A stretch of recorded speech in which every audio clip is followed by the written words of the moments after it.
안녕하세요. 시집와서 거의 고생한 기억밖에 없는 서러운 20대 며느리입니다. 아, 참고로 저 고생시키고 괴롭히는 상대가 저희 시어머니가 아닌 다름 아닌 제 시누이랍니다. 시누이와의 전쟁에서 막, 그리고 그 끝에 사이다 복수까지 여러분들과 이 사연을 나눠보겠습니다. 저와 남편의 4살 차이, 궁합도 안 본다는 나이 차이를 가지고 있고, 우리 아가씨는 남편보다 3살이 어려 저보다는 1살이 많아요. 저희 부부가 신혼집을 구할 여력이 안 돼요. 고민을 하다가 일단은 40평대 평수이신 시부모님 댁에서 지내면서 차근히 살 집을 알아보는 곳으로 합의를 하고는 결혼식 올리자마자 들어와 산 지 4개월 정도가 되어갑니다.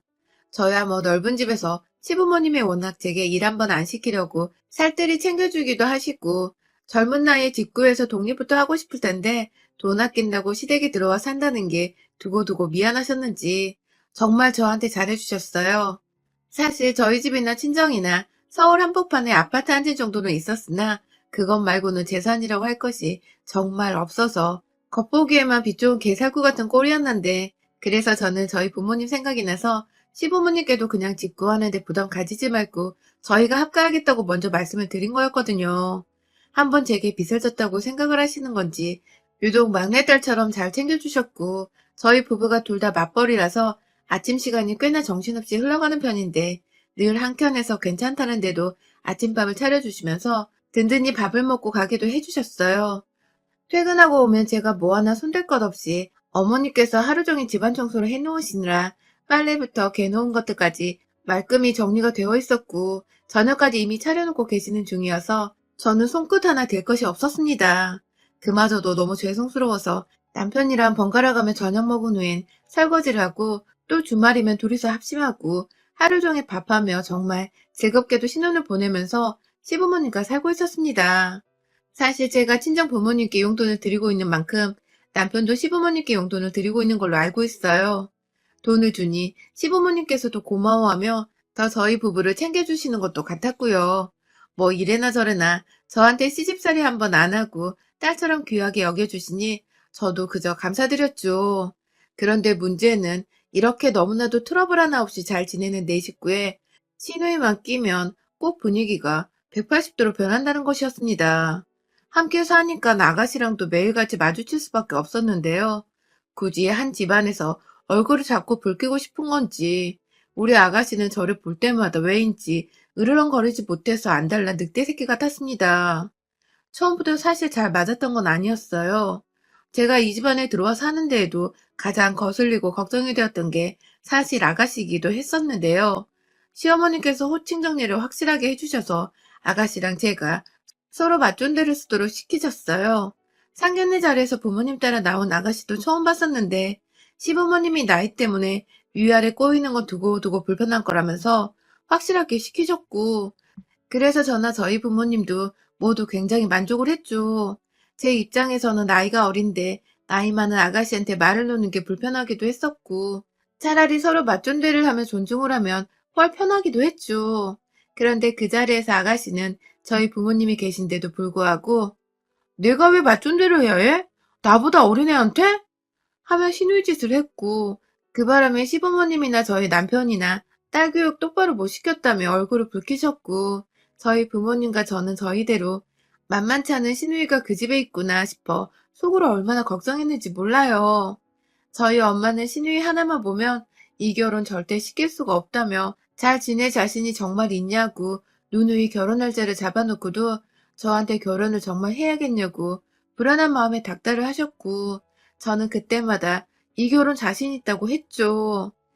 시누이가 시누이짓을 해봤자 저도 웬만큼 사회 나가서 쓴소리 못하고 사는 성격이 아니었던지라 참다 참다 거슬리면 확 밟아주던가 해야겠다며 마음 단단히 먹었었습니다. 결혼을 하고 시댁에 들어와 보니 아가씨는 상상했던 것보다 더했어요. 이 집안에서 완전히 폭탄에다가 맑게 못 알아듣는 아픈 손가락이더라고요. 성질머리가 고약한 것은 둘째치고 사람이 영악한 데다 때도 잘 쓰고 살짝 애 같기도 해서 친구를 뒀을 때 딱 친구들 사이에서 이간질하고 괴롭히고 약점 잡고서는 그런 애 같았습니다. 문제는 그 성격을 도무지 제어할 생각을 안 하고 저한테 막 퍼부었다는 겁니다. 한마디로 새가족인 저를 배려와 사랑으로 대하는 게 아니라 적대하고 괴롭혀야 할 대상으로 생각하는 건지 너무 막대했습니다. 저희 방에 들어와서 제 옷장에서 옷 꺼내가는 건 너무너무 당연한 일이었고요. 그렇게 가져갔으면 곱게 돌려줘야 할 텐데 돌려주기는 개뿔. 아예 안 돌려주고 자기 옷장에 넣어버리거나 어디서 육개장 국물 같은 걸 튀겨와서는 미안해요 하면 세탁비도 안 주고 그냥 옷장 안에 넣어버리더군요.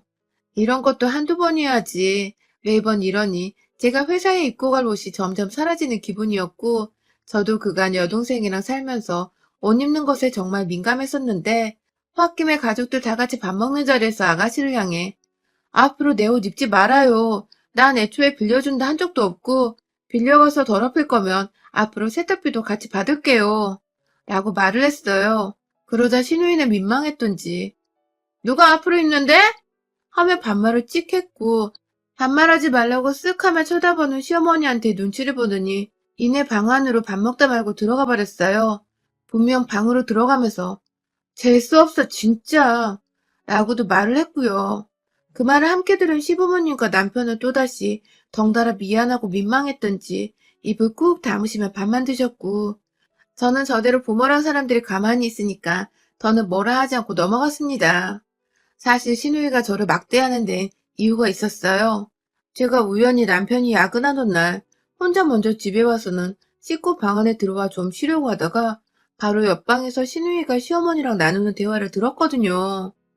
그날도 밥 먹다가 신우이가 하도 옆에서 수저를 펑 놓는다든지 반찬을 의도적으로 제 앞에 있는 것들만 싹 다 비워버리는 등 저 싫다는 티를 하도 내서 제가 밥맛이 없어 그냥 그만 먹겠다고 자리에서 일어났는데 아무래도 시어머니께서 저한테 미안하다며 신우이를 혼내려고 그 방에 들어가셨던 것 같아요. 막 나무라는 소리도 들리고 그러지 말라고 엄마 창피해 죽겠다는 소리를 하면서 시어머니가 한동안 잔소리를 하고 계신데 신우이가 고의적으로 저 들으라는 건지 아주 큰 소리로 말하더라고요. 자기가 학교 다닐 때 가장 싫어했던 친구를 제가 닮았대요. 전 엄연히 학교도 다르고 이름도 나이도 다 다른데 그저 좀 닮았던지 제가 그냥 다 싫다는 겁니다. 어쩐지 상견례부터 틱틱대며 절 그렇게 노려보더니 말이죠. 아무튼 저는 혹여나 신우이가 학교를 다니면서 따돌림이라도 당했었나 싶어서 뒤늦게야 저 지랄 맞은 성격이 다 교우관계가 원만하지 못했던 것으로부터 오는 상처구나 하면서 앞으로라도 신우이를 잘 보듬어줘야겠다는 생각을 하고 있었는데 아 불사 완전 반전인 얘기가 그 다음에 펼쳐졌습니다. 글쎄 시어머니가 그래 그래 네가 상처가 있었구나. 신우이가 지 입으로 한다는 말이 아니 내가 딸 시킨 연말이야 라고 하더군요. 네, 참 대단한 우리 신우이는 지가 학폭 가해자였던 걸 그렇게 당당히 밝히면서 자긴 가해를 시킨 당사자였고 저는 따돌림을 당한 그 여자애를 닮았다고 싫다며 지랄을 떨었던 것입니다. 시간이 한참이나 지났어도 학폭 가해자란 년은 그걸 자랑이라는 듯 말하며 반성 한번 하지 않고 사는 게 열받고 재수없어 죽겠더라고요 아주. 하지만 시부모님과 함께 사는 집안에서 어찌되었든 저의 시누이니까 좀 뻔뻔하게 굴어도 최대한 참으려고 했어요. 그럼에도 시누이는 끝까지 저를 괴롭힐 생각만 했고요. 다음날 출근해서 자야 하는데 12시 넘어서 옆방 시누이가 일방적으로 깔깔거리면서 영화를 몇 번 틀어놓은 적이 있었습니다. 참고로 시누이는 20대인데 백수예요. 아직 영화인지 드라마인지 소리를 크게 틀어서는 저희 방까지 다 들리게 하니까 한 번은 남편이 참다 거의 열받은 상태로 소리 한 번만 더 내면 너 진짜 나한테 아작난다?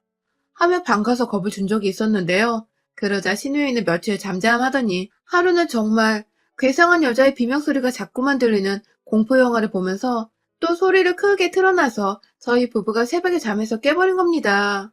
그래서 남편이 쟤 또 저런다며 베개 하나 들고서 한 대 펴줄 요량으로 여동생 방에 갔고 이내 그 방에서 남편은 정말 자지러지게 겁을 먹고 소리를 꽥 지르면서 저희 방으로 도망왔어요. 알고 보니 신우이가 그냥 노트북에다가 여자 비명소리만 나오는 파일 하나를 켜둔 채 방 안에 틀어놓고 본인은 시부모님 방에 가서 잠을 잔 겁니다. 그걸 모르던 남편은 여동생 방에 갔는데 사람은 없고 어디서 막 여자 비명소리가 들리니까 그 새벽에 귀신한테 홀리기라도 한 줄 알고 아주 기겁을 한 것이었죠. 그날 후 신우이는 더 이상 소음으로 문제를 일으키진 않았으나 두고두고 남편이 겁먹고 방으로 뛰쳐나가 소리 지른 거 가지고 놀려먹으며 밥 먹는 자리에서 얘기를 꺼내곤 했어요. 다 저를 괴롭히려 한 일이라는 걸 알았기에 전 도저히 그걸 되새기며 웃고만 있을 순 없었고요.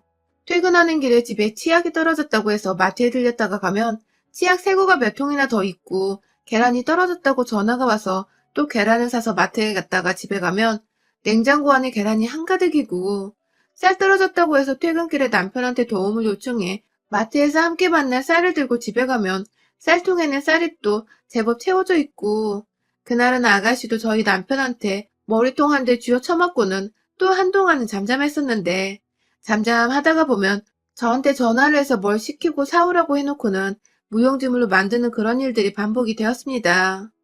동네에 있는 마트가 지하철역에서 집으로 오는 길에 완전 정반대 위치에 있거든요.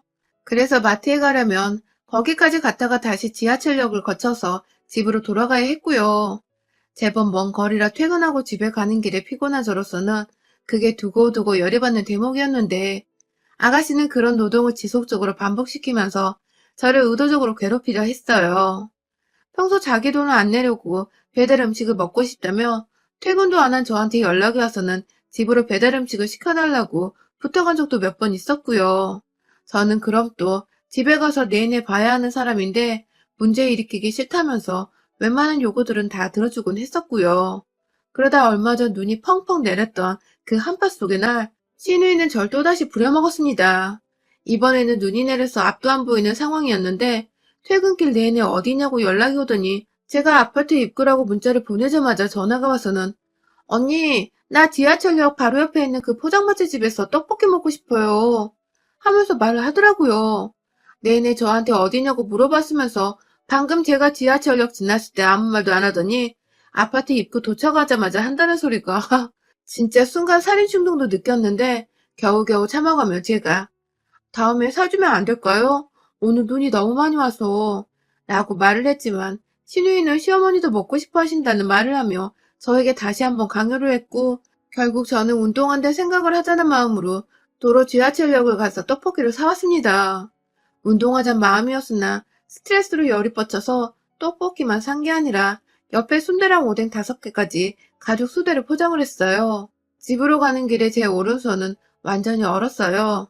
우산 잡고 동시에 분식 든 봉다리 쥐어잡느라 호주머니에 손을 넣을 수가 없어서 완전 찬바람 다 맞고 있었죠. 정말 추위에 오들오들 떨면서 눈에 젖은 옷이랑 머리카락까지 겨우겨우 털어내고는 집에 잘 도착해서 안도하는 마음이 딱 들려 하는데 뭔가 냄새가 쎄한 겁니다. 눈은 신발을 보지도 않은 채 거실에서 나오는 냄새를 따라 발로 대충 신발을 벗어던졌고 떡볶이 든 비닐봉지를 들고서 안으로 들어가니 나 인연이 글쎄 엽떡을 시켜놓고서 그걸 이미 받아 단무지 뜯고 그릇에 옮겨닫고 사진 찍고 막 먹을 세팅을 하고 있더라고요. 그러면서 어리 빠져 노려보고 있는 저와 이윽고 제 손에 든 비닐봉지를 보더니 한다는 말이 아 미안. 그냥 포장마차보다 떡볶이는 역시 엽떡이 진리지 않나 싶어서 그건 오빠랑 먹어요. 하고는 자리 잡고 앉아 떡볶이를 한 숟가락 입에 집어넣으려는 걸 위에서 비닐봉다리로 아가씨 대가리를 내리쳤어요. 떡볶이 먹으려다 엽떡 국물에 얼굴을 꼬라박은 아가씨는 이게 뭐하는 짓이냐며 말도 제대로 못하는 와중에 막 닦을 거 찾고 있고 옆에서 얼떨결에 떡볶이 먹다 말고 싸움 붙은 딸과 며느리 모습에 충격받은 시부모님은 딸내미 얼굴 꼴을 보고도 수건 한 장 갖다 줄 생각조차 못하고 계시더라고요. 제가 너무 기분이 상해서 너무 열받는데 이게 한두 번도 아닌 게 억울해 죽겠고 저 퇴근길에 개고생 시켜놓고서 오빠랑 먹으라며 아무렇지 않게 제 최애 떡볶이인 엽떡을 찾으시는 신우의 얼굴을 보니 제가 정말 감정 조절이 안 되었던 것 같습니다. 저걸 확 죽여 말을 하는 그 순간 저도 모르게 손이 먼저 나가버린 것이었어요. 신우의 머리를 엽떡에 내리꽂자마자 이내 저는 제 손에 든 봉지를 뜯었습니다. 포장마차에서 비닐봉지에 싸졌기 때문에 따로 그릇이 필요했고 그러시고 뭐고 네가 사오라고 했으면 네가 처먹던가 돈을 주던가 둘 중에 하나는 해야 할 거 아니야 이년아. 하면서 떡볶이 담긴 비닐봉지를 손톱으로 쭉 뜯어서는 신우의 머리에다가 탈탈탈탈 털어버렸습니다. 얼큰한 엽떡 국물에 진득한 점성 가득한 포장마차 떡볶이가 신우의 머리 위에 섞여 내려가는 순간 남은 순대까지 비닐봉지를 털어서 처먹던가 돈을 주던가 하라고! 하며 또 탈탈탈 신우의 얼굴 향해 털어버렸고요. 오뎅 국물까지 던지려다가 차마 제 손을 대기에도 국물이 좀 뜨겁길래 그건 그냥 분명히 말했습니다. 네가 다 처먹어! 하며 잠옷 입느라 집안에서 짧은 반바지를 입고 뜬 신우이 허벅지 위에 올려줬네요. 신우이는 곧 뜨겁다고 지랄을 떨며 자리에서 일어나 울먹이다 어디부터 가야 하냐며 엄마를 막 붙잡고 있고 시어머니는 대충 무슨 상황인지 또 안 봐도 뻔하다며 내가 너 언젠가 일이 될 줄 알았다 라는 말과 함께 조용히 시아버지를 데리고 안방으로 들어가셨습니다. 신우이는 부엌에 가려다가 도로 화장실로 들어갔고 한참 동안 씻고 나오더니 지방으로 들어가려 하길래 그 입구에서 머리끄댕이 잡고 끌고 나와서 도로 거실로 데려왔어요. 네가 닦아 이년아 하고서는 부엌에서 들고 온 걸레 하나 쥐어주니까 끝까지 자존심은 있는지 표정으로 열받는다는 듯 일진 표정을 짓대요. 지가 감히 학폭력 주제에 어디다 대고 버릇 못 고치고 씩씩거리면서 일진인 척을 하는지 지 나이가 내일 모레 30인데 아직도 사람 하나 아래 두면서 괴롭히고 지랄하는 성격을 못 고친 게 뭐 자랑이라고 말입니다. 그 모습에 넌 진짜 오늘 내 손에 모가지 하나 꺾여야겠다 하면서 오뎅 국물까지 쳐버리려고 바닥에 떨어져 있는 걸 주워다가 손톱으로 봉지 뜯으려고 하니 신우이는 걸레 하나 쥐어든 채 막 주랭랑을 치래요. 그리고 결국 집 방안 침대 위로 들어간 신우이를 향해 그 옆에 있던 방안 벽면으로 오뎅이랑 국물 든 봉다리를 던졌고 무슨 물놀이 하는 것 마냥 봉지 안에 들어있던 국물과 오뎅이 터지며 신우이 침대 위로 주르르 흘러내렸습니다. 온 방안이 난방으로 뜨뜻했는데 오뎅 국물 냄새로 더 역해져서는 도저히 잊고 싶지도 않은 조미료의 냄새가 풍겨져 나왔어요. 신우이는 그 밤에 방골이 이렇게 돼서 잠도 못 잔다고 어쩌냐고 하소연하며 거의 통곡하듯 울고 시어머니는 뒤늦게야 나와서는 제 편을 들어주시겠다며 네 방 네가 다 치워. 거실도 네가 다 치워. 하며 안방문 꼭 잠그고 들어가셔서는 안방에 하나 또 있는 TV 소리를 크게 틀어놓으셨습니다. 그 덕에 제가 몇 번 더 신우이 앞에서 지랄을 떨어대며 욕을 신랄하게 까줬고 신우이는 그제서야 제가 학창시절 당하기만 하던 그 친구와는 정말 다른 사람이라 생각을 한 건지 기가 푹 죽어서는 잠자코 제 욕을 듣기만 하다가 제가 씻는다고 샤워를 하는 사이 말끔하게 거실을 치워놨더라고요. 냄새 뺀다고 창문까지 열어놓고 말이죠. 그날 뒤늦게 퇴근을 하고 들어온 남편은 신우이가 뭔가 잠잠한 게 이상했던지 뭔 일 있냐고 물어보는데 신우이는 별말 않고 제 눈치를 보며 그 오뎅 냄새 나는 방 안으로 피신한다고 방문까지 잠그고 들어가대요. 뭐 덕분에 저는 비록 떡볶이는 먹지 못했으나 남편한테 야식이 땡긴다고 말해서 남편이 엽떡을 주문해줬고요. 신우이 들으라면 시부모님께 어머님 아버님 엽떡 드시겠어요? 하며 A산 질문 한번 던져드리곤 남편과 거실에서 맛있게 떡볶이 먹으며 하루를 마무리 지었습니다. 그날 후 신우이는 저보기 껄끄럽고 쪽팔린다며 저 출근하는 시간에 코빼기도 보이질 않았고 퇴근하고 나서도 저녁을 먼저 먹은 건지 다 같이 먹는 저녁 자리에도 모습을 보이지 않았어요. 요즘엔 오히려 시어머니께 공무원 시험 칠 거니까 고시원 들어가고 싶다며 독립하게 해달라고 조르고 있다네요. 물론 시어머니는 돈 없으니 네가 벌어 나가란 입장이고 그 바람에 신우이는 공무원 시험이고 뭐고 일단 알바부터 하겠다고 동네 편의점 알바구에 다닌답니다. 그 덕에 시어머님은 제가 딸내미 정신 차리게 해준 것 같다며 제가 본인 딸한테 그 지랄을 떨었는데도 고맙다는 말씀하며 절 더 예뻐해주고 계시고요. 뒤늦게 무슨 일이 있었는지를 알게 된 남편은 뒤늦게야 열이 받아서는 어쩌다 마주치는 아가씨하고 인사도 안 나눈 채 노려보기만 하다 지나치곤 하고요. 아마 우리 아가씨에겐 바깥보다 집안이 더 혹독하고 추운 한겨울일 것입니다. 그런 아가씨가 더 오래 눈치 보이고 간 떨려하며 절 어려워하고 살 수 있도록 최선을 다해 앞으로도 여러 번 길을 더 죽여주며 살까 해요. 반성 못하고 괴롭힐 줄만 아는 학폭녀의 죄후 제 손으로 직접 더 만신창으로 만들어볼까 합니다. 응원해주세요. 여러분의 생각은 댓글로 남겨주세요. 오늘도 시청해주셔서 정말 감사합니다.